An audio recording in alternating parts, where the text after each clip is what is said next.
બાળકોને ઘણી વખત એવું થતું હોય કે બાળકોને એક ડર હોય કે ભાઈ દવાખાને જવાનું થશે તો એમ મમ્મી પણ ડરાવતી હોય ઘરે કે જો તને ઇન્જેક્શન મારી દેશે હો.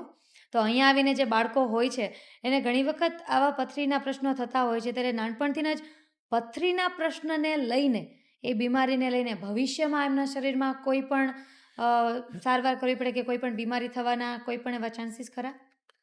સામાન્ય રીતે જો બાળક નું એ પથરીનું કે કોઈ પણ રોગનું નિદાન જો વહેલું થયેલું હોય અને જો પ્રોપર સારવાર સમયસર કરેલી હોય તો શરીરમાં કોઈ ખામી રહેતી નથી, કોઈ જી. પ્રશ્નો રહેતા નથી. પરંતુ જો ડિલે થયું હોય, મોડું થયું હોય તો કિડનીના પ્રશ્નો, બીજા પ્રશ્નો થઈ શકે છે. જી.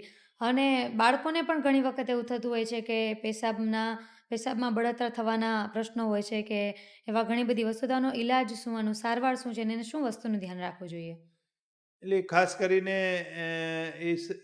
જે મોટા લોકો માટે જે મહત્ત્વનું છે એ જ બાળકો માટે પણ મહત્ત્વનું છે કે પાણીનું પ્રમાણ થોડુંક વધારવું પડે, ખોરાકમાં ધ્યાન રાખવું પડે અને ખાસ કરીને બાળકોની સારવાર આપણે વહેલી કરાવીએ, નિદાન વહેલું કરાવીએ અને ખાસ બાળકોમાં જે પથરી થતી હોય એની અમે બાળકોના પથરી માટે વધારે તપાસ કરતા હોય છીએ, એનું મેટાબોલિક ઇવેલ્યુએશન પણ કરાવતા હોય છીએ. જી. કઈ ટાઈપની પથરી છે, શું એને ધ્યાન રાખવા માટે અમારે સલાહ સૂચન આપવું, એ બધી જ ચેકઅપ બાળકોમાં વધારે ધ્યાન આપીને અમે કરતા હોઈએ છીએ. જી.